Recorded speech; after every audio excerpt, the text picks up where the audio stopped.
Hi everyone, Alex here, and between this video and the last one, I've been doing some thinking. What if we made a movie about an old kids franchise? One that wasn't that well known.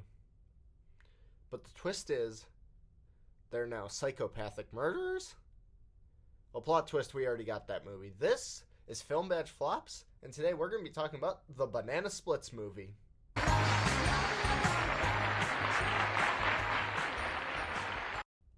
This movie is a direct-to-DVD video coming out this year, which means it's going to be strange. And the Banana Splits themselves were created in the late 60s by Sid and Marty Krofft, the people who brought some of the weirdest theme park rides and shows to TV. If you don't know who that is, just watch this little clip so I can show you exactly what you're up against.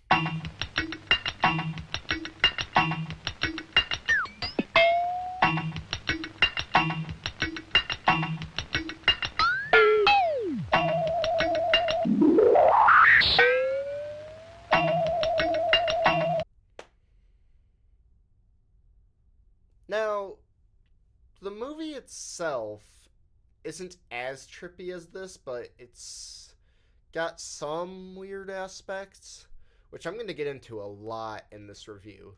So strap in, because this is going to be weird. In the movie by watching the introduction to the show, which has been around for the last 60 years. And this version of the show is weird. The originals were just wraparound segments for cartoons, but this is more of a Double Dare type show. And by the way, the Banana Splits are supposed to be robots in this movie. You watch this. Bingo! Drooper! Snorky!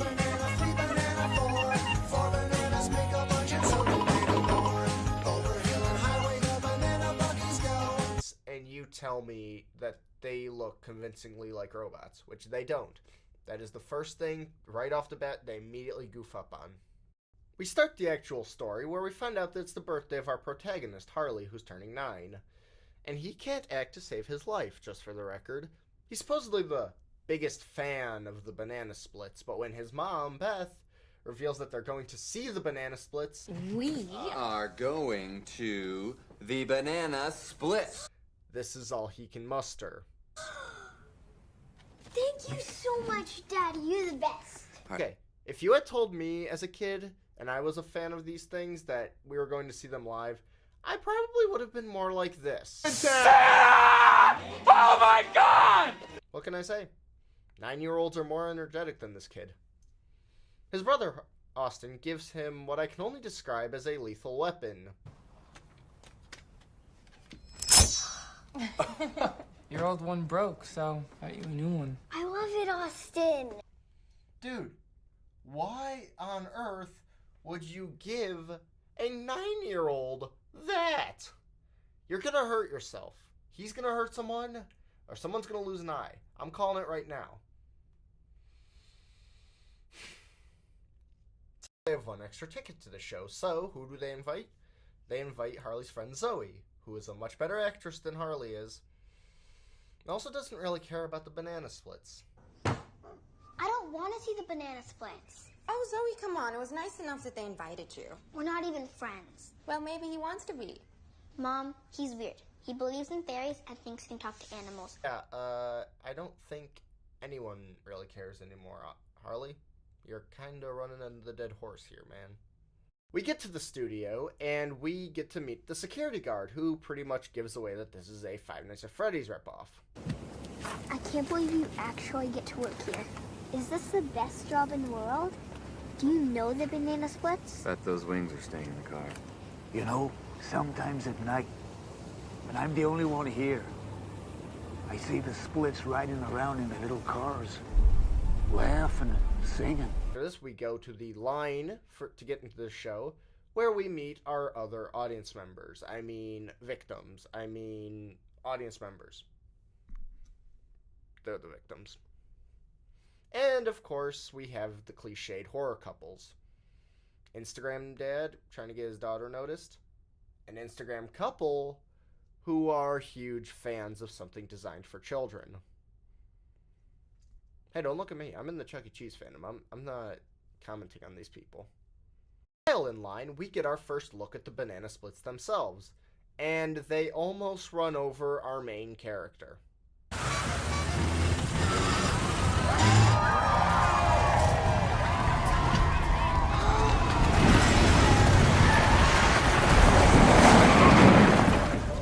Harley!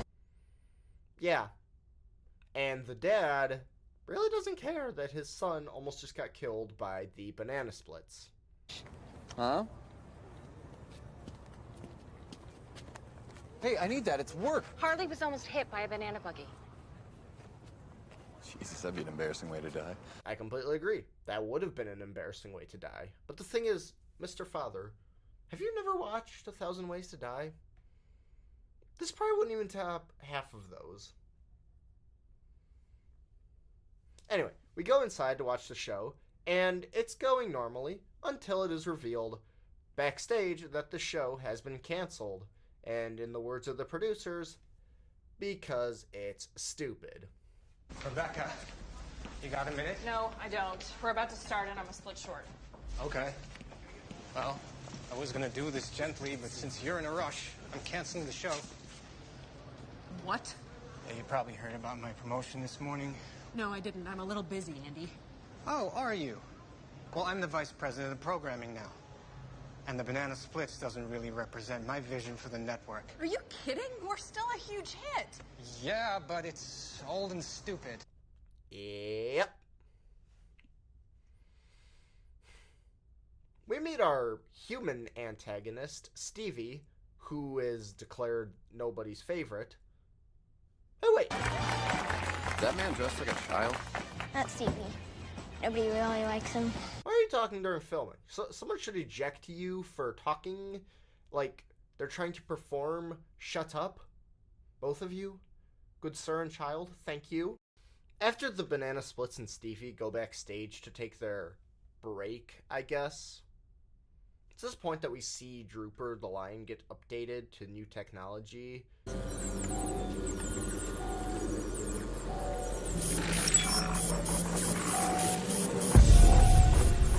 So, the show must go on, in the words of their creator. Or that's what he says word for word. The show must go on. And the funny thing is, Drooper is the only one we see get updated. So why the others go insane, I don't know. They didn't get up. Well, we don't see them get the update. They might have gotten it off camera. I don't know. This is also the point where Stevie learns that the show has been canceled, but the splits do not know. So during the third act, Stevie tells the splits that pretty much they've been canceled while not telling them at the same time. He's like, this is the last thing ever, however he says it. Roll the clip. Why don't you spin it, Trooper? Might be the last time you ever do. It's gonna land on Rocco. They always land on. And Harley, please stop talking. You're talking during the shooting of this episode. Yeah, you would have been ejected from the theater. Also, you don't look happy to be there.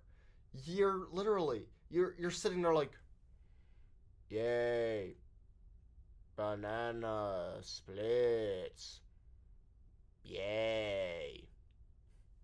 I mean, come on, man. You're supposed to be their biggest fan. Show a little bit of enthusiasm. For the show, we get yet another horror movie cliche of singling out the victims. And who are our victims, may I ask? The Instagram couple and the agent dad.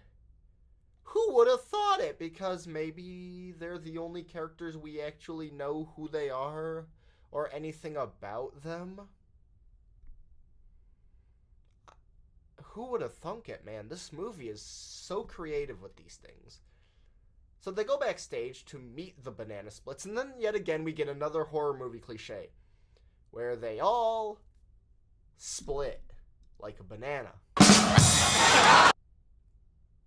I'm sorry, that pun was bad. I will stop now. Instagram couple run off to go explore the set, while Agent Dad tries to find a producer to get his daughter noticed. And it's when he finds the producer that one of the only moments that actually got a laugh out of me in this movie occurred. What you gonna do with all that junk inside your trunk? Stop. That is disturbing. I'm sorry, just the way she says stop gets me. While everyone's splitting up, this is when the true horror of the movie begins. Because Stevie finds the splits and actually tells them that the show is canceled. Oh, look. It's my castmates. I was just drinking a toast to our cancellation. Drooper doesn't take this too well, and,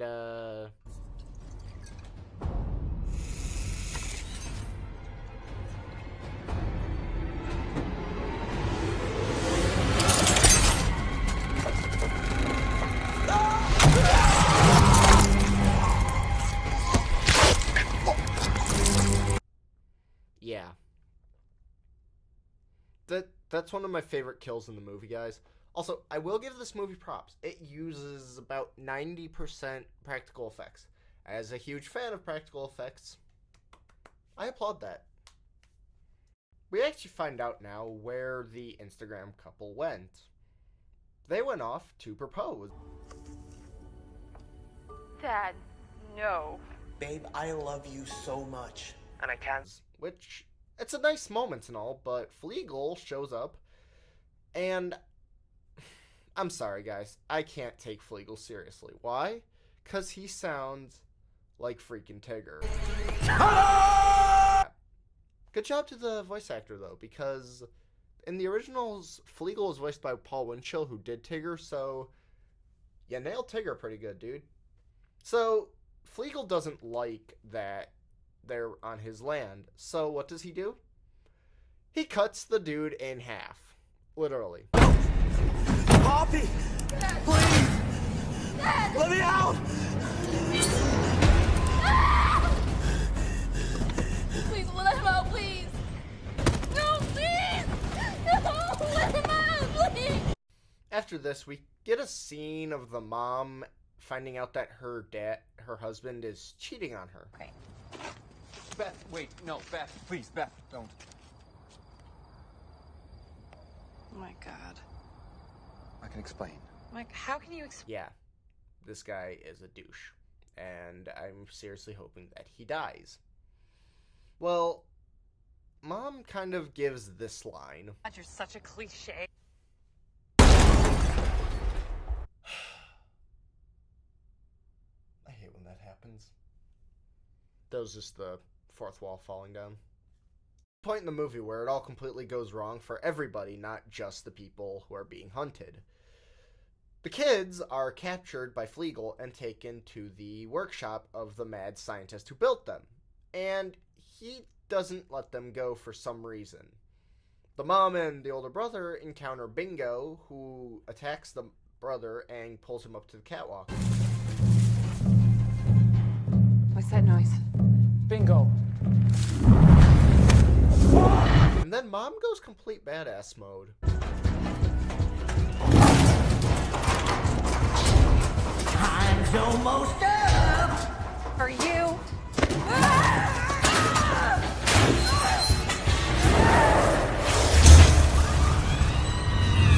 Yeah, I'm pretty sure Bingo's freaking dead. Oh wait, no he's not, because he's an animatronic. Producer Dad gets his head set on fire by Drooper when he believes Drooper is the executive. And Drooper does a funny little dance while he does this.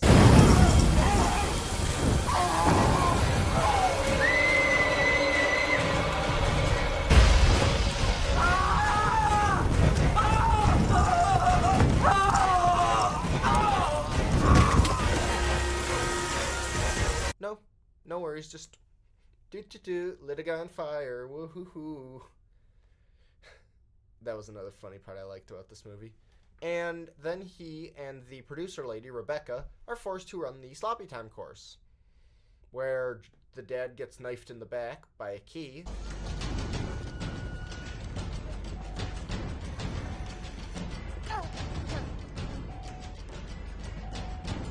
Where's the blue key?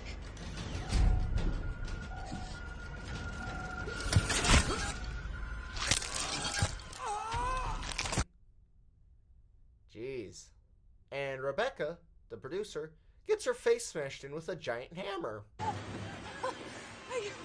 did it! I did it! Giant hammer. Okay, I can see why this is rated R now. But then Tigger laughs and it's all alleviated because that's freaking Tigger. Town to Hammer Town! After this, the girlfriend finds the scientist and discovers that there was supposed to be a 5th banana split, a girl. And she puts on the costume.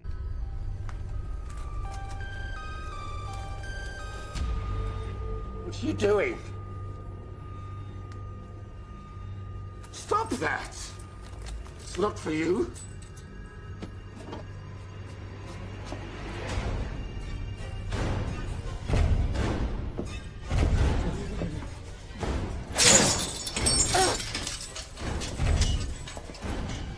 Stay because of you. And goes completely crazy with it. Anyone else getting the sense that this is yet another FNAF parallel with the dude getting caught in the suit? No? Just me? Okay, cool. Go back to the mom and brother who discover, holy cow. Let's go. Every single person in the audience was murdered. How? How are they murdered that fast? Silently. Horrifying revelation, it is revealed that Drooper and Fleagle are putting on an R-rated horror version of the Banana Splits show, where the children are chained up, and Snorky brings in our two main characters. Yeah, this movie's getting really weird fast, and it's also getting scary, which is a good part, because it's a horror movie. They wheel Stevie's corpse out on a tricycle for some reason, and then they completely and totally obliterate him.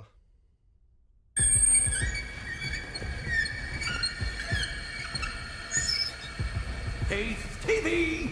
Miles here! What did you dump on him? Like, he just vanished. Okay, then. And then the producer, who canceled the show, gets his justice when he is literally torn limb from limb. Banana Split! What?